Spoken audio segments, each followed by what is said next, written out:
Welcome to the Hearts Entwined podcast. In this podcast, we'll be having discussions around the secrets which attract lasting, healthy, fulfilling relationships, creating a healthy mindset, and what women should know and understand about men. Introducing your host, Lyn Smith, the Queen of Hearts, relationship expert, trainer, speaker, and best-selling author of the Cupid's Bow technique.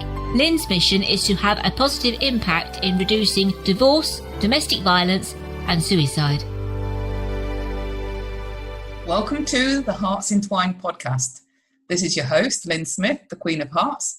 And today, what we've got is a guy on the show. I don't get many guys on the show, but this particular guy, I've met him recently. He's a young man. He's very, very inspirational. I love his backstory, and I really am very enthusiastic to share with you his story. So, Daniel Reader, welcome to the Hearts Entwined podcast. Hello, Lyn. Thank you for having me on. It's great to be here.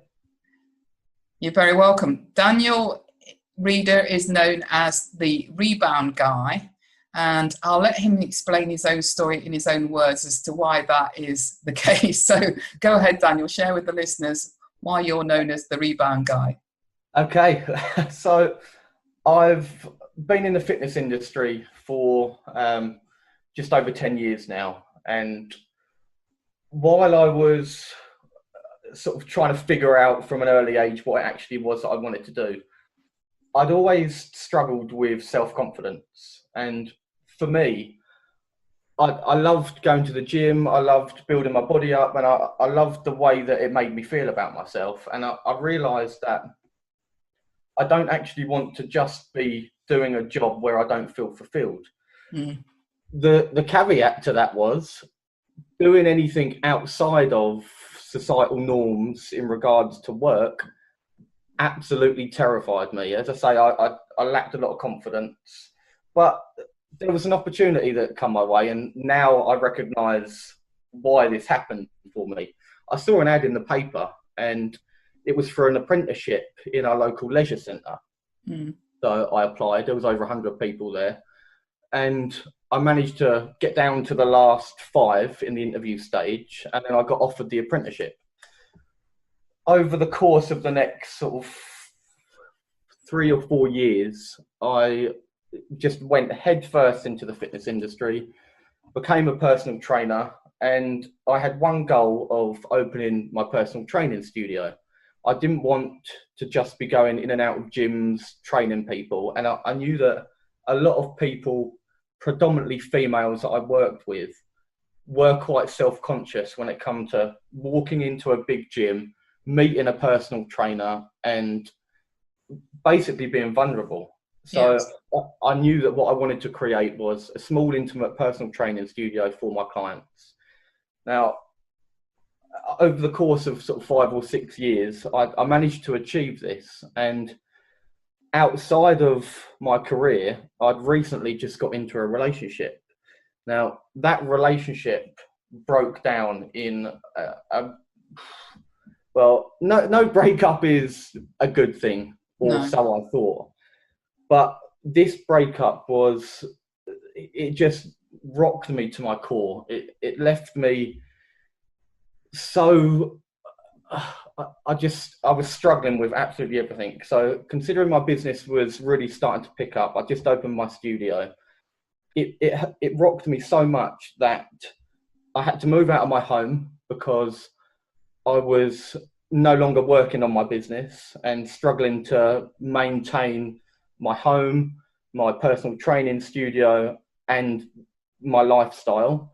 So I had to move out of my home. I moved into my personal training studio, which at the time was unlivable. It was just an empty shell, basically. A small gym.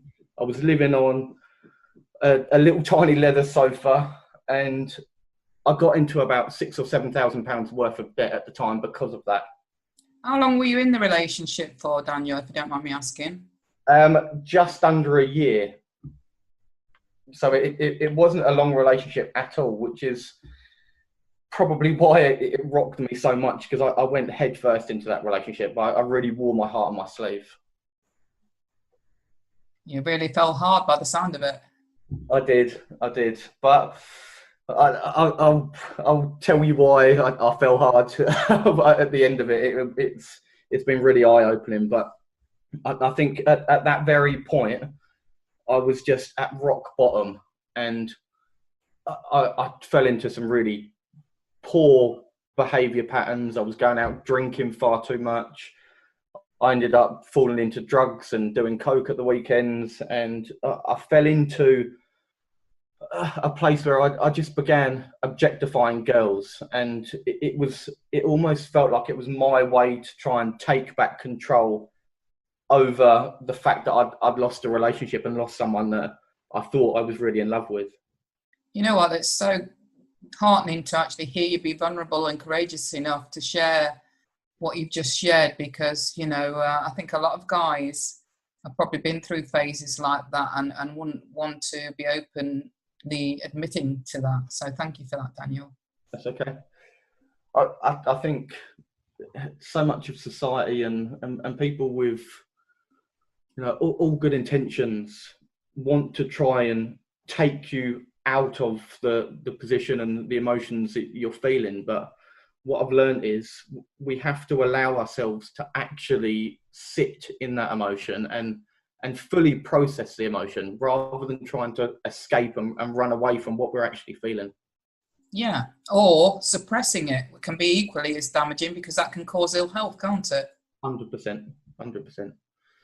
So after going through that, for the next sort of 2 or 3 years, I just really dove headfirst into personal development, self-love. I've read every book I possibly could. I was watching YouTube videos, and I realised that my whole life I'd constantly been reaching for sort of external validation in order to make myself feel whole. And I'd built my body up, I'd built a business, I had things outside of myself that I thought made me a good person or attractive, or it was all about an image that I was chasing, rather than allowing myself to just be and just open my heart fully and be vulnerable and speak about all these things that now I've worked through. Yeah, absolutely. It's something important that you touched on there. Very important to actually recognize that if you are looking for external validation, then that's probably a big red flag and a message from your heart saying, no, look for the internal validation and know that you are enough and you will be loved. 100%. I mean, there was one night specifically, and I didn't realise at the time, but this moment was such a pivotal moment in my sort of healing, for want of a better word. I used to go around my dad's every Thursday evening for dinner, and he only lived a couple of minutes away from the gym that I was living in at the time. And it was just after Christmas, so it was freezing cold, and I just finished my dinner. My dad was on the sofa. He'd have a couple of cans of beer or whatever, and he fell asleep on the sofa. And I decided to just get up and go back to the gym. But before I walked out of his front door, I can remember it's so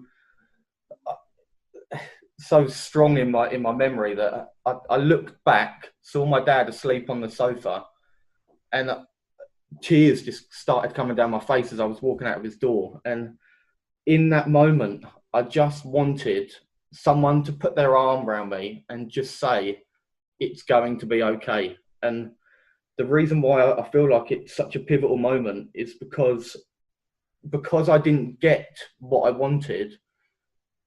It made me really start to build myself back up, but from a place of worthiness, rather than constantly looking to be saved by something or someone or get approval from someone. It was in that very moment that I then started to think, right, I need to do something now for me. And I think that was probably your heart speaking to you in that moment and actually affirming, that you are capable of being that support and that comfort and that arm around the shoulder for yourself. Yeah, it was, like you say, it was almost my heart giving me permission to, and the knowledge to know that I can do this and I am worthy, like you say.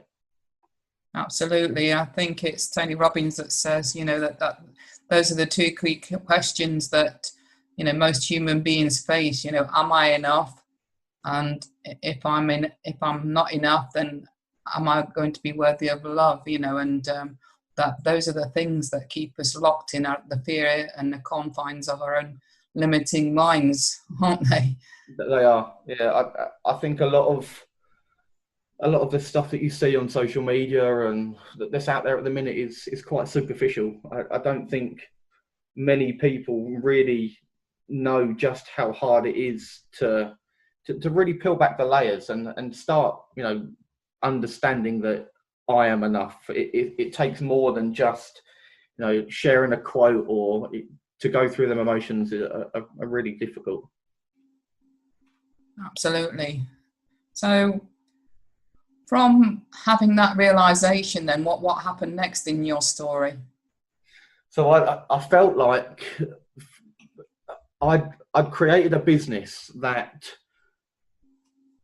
admittedly did have a huge impact on people's lives, and it really was about empowering them and helping them lose weight and improving their confidence. But I almost felt like, as a personal trainer, I was skipping a very important piece of the puzzle. And underneath that first initial thought that someone would have before they come to me and they wanted to sign up and lose weight, I wanted them to realize that they're enough and they're worthy anyway, that they don't need to lose weight in order to be enough or be worthy. So I for the next sort of 2 or 3 years, I knew that my place was no longer in the fitness industry, but I didn't. One, I was in a lot of debt. I was still living in my gym. Mm. And two, I didn't actually know what my true purpose was. So to have that realization that I no longer want to be in the fitness industry and feed into that, but not knowing what I wanted to do was quite difficult. So how did you sort of end up doing what you're doing now? And that is, if I might be bold enough to say, doing a fabulous job. Thank you. In terms of what you're sharing around relationships. So over the last sort of year or so, I really began to think about what did I do in that moment when I had that pivotal moment. What did I do in order to get to where I am now? I'm in a happy, healthy relationship. I feel good. I'm confident. I love myself. What was it really that I done? And it made me start realizing that all the tools that I've learned through reading and really getting curious about what I'm feeling and all of these things are tools that I can put into a program and help people overcome this very similar situation that I was in myself. Yeah, because isn't it usually, when people are talking to me, around what's, because before getting into relationships myself, I was, coaching people on the personal development niche and, around business, forming their own coaching businesses. And they were saying, well, who would be my target market? And I said, well, usually your target market is actually the younger version of yourself who is facing those same issues and problems that you're addressing the solutions to now. Wow, I've never heard it put like that, but that makes total sense. So when people are looking for avatars, and thinking, well, who is my avatar? It's usually a younger version of yourself. It makes sense because a lot of what we're doing, we're coaching ourselves. Yes. We've found the solutions, and we want to help people find their solutions. So the perfect avatar usually is that younger person, of the younger version of yourself that didn't have those tools, that didn't have that awareness, that didn't have that knowledge at that moment in time, but now does. It really made me realise that where I've come from to where I am now is quite a powerful journey, and the things that I've picked up along the way, I know how transformational them tools are, and I've really gone headfirst into building a program to help people when they're going through either a breakup or holding on to the pain and heartache of a past relationship. The tools that I've learned, I know that they can really help people build their lives back up, but actually create a life consciously, and a life that they actually do want, rather than sort of settling and falling into things that they don't really feel like they've chose. Yeah, in other words, they're letting life happen to them rather than, taking responsibility for how their life is being created by them. Exactly. Yeah. I think there's such a lot of people that are so unconscious out there today that are now becoming more conscious. I can feel like there's a big, huge movement now towards becoming more aware and more conscious of what we're thinking and the way we're behaving, isn't there? There is, and I think it's testament to people that have gone through struggles and have come out the other side and are really now going head first into helping people. Yeah, and you can imagine, can't you, that if, for instance, kids from a very young age had access to, these empowering ways of being and all the tools that, around creating a mindset for success, how different the world would be. Massively. It's crazy, some of the things that we don't get taught from a very young age. Like, I was having a conversation with someone the other day about communication and listening. Like, they're two very basic but fundamental skills that we don't get taught in school. Absolutely. The common life skills that would be really valuable, i.e. relationships, rather than just being taught around safe sex. I know. But actually, how do you have a healthy relationship? Or how do you enjoy sex, for one? Yeah, exactly. These things, again, ought to be taught in schools. How to have an entrepreneurial mindset. Yeah.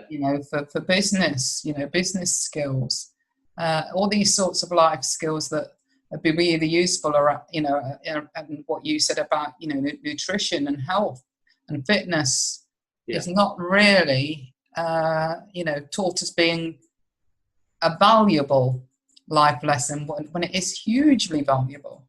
I think the system almost sets people up to fail, and it's not a system that really creates strong, healthy, whole individuals. And I mean, some of the work that you're doing now and others are doing, it's so powerful. And your podcast and getting these messages out there are so important. Yeah, I 100% agree. And I really feel now that, as I say, there is a huge shift now by influencers to really drive the message home that you can empower yourself. You can take on this awareness and these skills and implement them in your life to, achieve success for whatever success looks like to you, because success is different for all of us. It's not necessarily about financial success that leads to happiness and fulfillment, is it? I think one of the most important things that I learned along my journey over the last few years was, once I had the awareness, it was really having that sort of understanding and really questioning why it is I'm doing absolutely anything. So it might be, why do I want to go out and have a drink this weekend? Or why am I going to the gym? And for a lot of people, going to the gym, of course, is fantastic and healthy. But if you're coming from a place of, I don't love myself, so I need to go to the gym and lose weight and punish myself, then I would beg to differ whether that's healthy or not. I agree, because I can remember when I went through, I was saying off air to you, didn't I, that I got to a stage where it took me 5 years to lose 5 stones in weight. Yeah. And if you're listening in the US, then 1 stone is equal to 14 pounds. So I don't know how many pounds that is, but quite a lot. And I really felt like I was forcing my body almost against its will to lose the weight. And I think that was down to the mindset of, not loving myself at that moment in my life.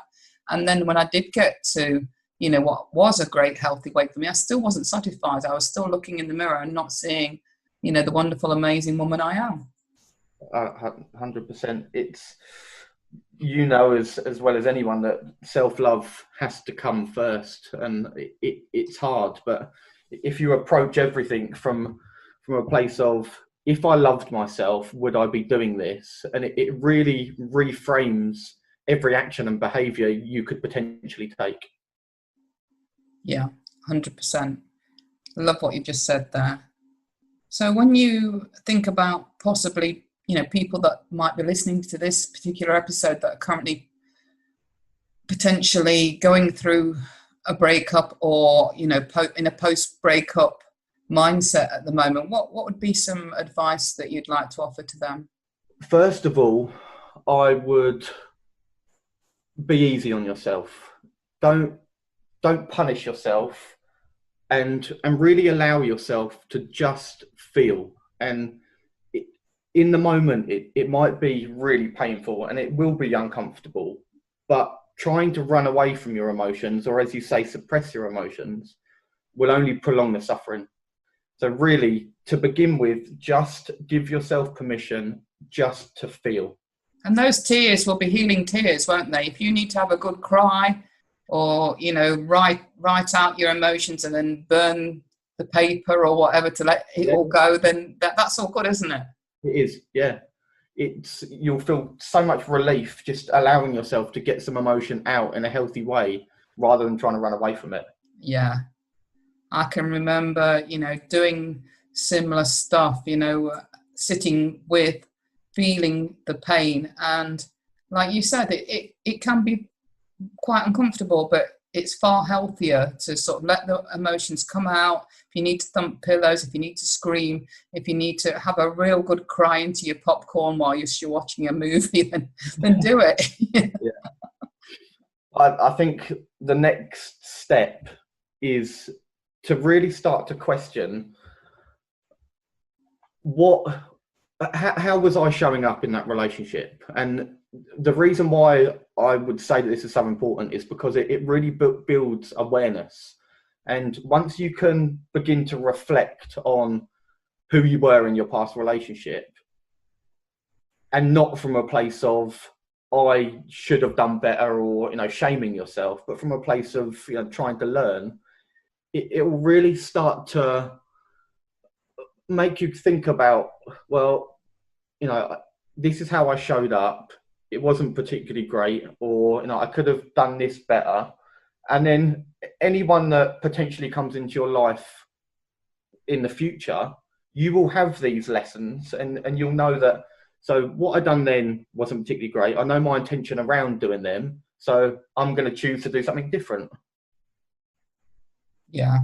Otherwise, if we don't do that, we end up attracting the same relationship in a different form in a different person, don't we? And repeating the same pattern. And you hear it often that, I just keep attracting the same guy, or I can never find the right woman. Yes. It's exactly what you said. You're approaching a new relationship exactly the same person as you were before. Yeah, because you've not dealt with the baggage. You're still carrying it with you into the next one. I think they call that the definition of insanity, don't they? Yeah, but we don't realise we're doing it, do we? No. We don't. We don't realise we're doing it, and then we wonder why we're, like you just said, attracting the same man, but, in a different form each time, and repeating the same patterns, and vice versa with women and men, doing the same thing. And I love what you said about, getting real about looking at yourself so that you are at that next level before you enter the next relationship. Yeah. And then I think the final stage is, once you've gone through the first two, then you can really start to think about, who do I actually want and what type of relationship do I want, and really get clear on what you will accept and what you won't accept, and then allow yourself to start to embody that and them traits yourself. Because if you're trying to hold up this ideal version of a partner that you want to attract, yet you haven't actually gone through the first two stages and you haven't started improving some of your behaviors, then as we said previously, you will just attract the same person. So you really question what it actually is I want in a relationship and a partner. Yeah, there's some great tips and advice there, and I wholly support everything you've just said, because isn't it true we can quite often lay blame always at the other party's door and point fingers, when actually we don't spend very much time sometimes looking at, how did I contribute to that situation? Yeah, don't get me wrong, there was times when I was pointing the finger. I think, as you say, sometimes you just have to take a step back and just hold your hands up and just say, I know that I also wasn't particularly healthy in that relationship, and she wasn't having a relationship with herself. I co-created everything, and doing that from a place of learning rather than shame is so powerful. It is. And we can then, like you say, with that knowledge and newfound wisdom, go into our next relationship, then not attracting the same again, because we've learned those lessons, haven't we? Exactly. Yeah, exactly. So would you say there's any more steps that follow on from that, or would you say that they're the key ones that you share and have implemented in your own life to create what you've got now? For me, that they were the three fundamental steps that I really followed, and it wasn't a quick, simple process. It took time, and there was times when I would fall back into old behaviour patterns, and I was going out drinking again too often. But once I had the awareness of, actually, I know I need to stop doing this now and take a step back, then things started to move forward. And for me, those three steps were so fundamental in my healing process and enabling me to attract the amazing relationship that I've got now. And that's fabulous. The thing is, I suppose, is as well that you just shared there is not to get too hung up if you do make a mistake. We're all fallible, aren't we? We're all humans. But there will be probably setbacks and mistakes made along the way, but it's being aware. It is. And then responding differently next time. Completely agree. So can you just recap on what those three steps are again for the listeners, Daniel? Yeah, so first of all, I would say just allow yourself permission to feel, and try not to get caught up in running away from your emotions or going out too often with friends. And although friends are very helpful when you're going through a breakup, really allow yourself the time to take a step back, be on your own, and actually feel them emotions. Step two is really get curious as to how you showed up in that relationship and what parts you played in that relationship. Not from a place of shame or pointing the finger at your partner, but really getting curious as to, what did I do and what can I improve on? That's step two. Step three is once you've gone through the first two steps, and you can really begin to think about what type of partner you want to attract and what type of relationship that you want in your life. And those three steps, I guarantee you will not attract the same type of relationship into your life ever again. Excellent. Love it. And so simple, to get clarity over those three steps and then start, implementing it, and just work that, tiny baby steps at a time, just working on that first step to start with, and not expecting, to implement all three straight away and have instant results, but just embracing that first step to start with, and knowing just by being open to that, it'll change everything. Well, just as you say, just be easy on yourself. And kind to yourself. If you make a mistake, the thing is that nobody's to blame in anything in this world, for anything in this world. Nothing is our fault, but everything is our responsibility.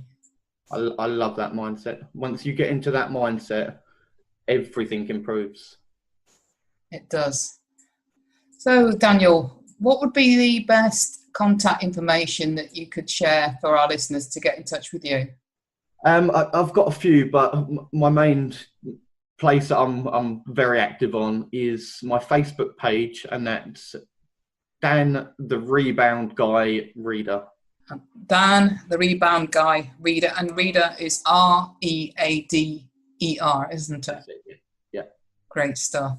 And as always, listeners, I'll make sure Dan's information and other contact details are contained within our show notes. But for now, I just want to wrap up and say thank you so much, Daniel. I've really enjoyed this conversation, and it's been a lovely breath of fresh air to have a young man on the show for a change. Thank you for having me on, Lyn. It's amazing, and I love the work that you're doing. Thank you so much. So, listeners, I'll end with what I always end with, and that is true love starts with opening our hearts. And for now, goodbye until next time. Thanks for listening to the Hearts Entwined podcast. You can follow Lyn via the Facebook group Two Hearts Entwined, or search Lyn Smith, inspirational speaker, at LinkedIn, or email lyn@hearts-entwined.com. That's LYN@hearts-entwined.com. Remember, true love starts with opening our hearts.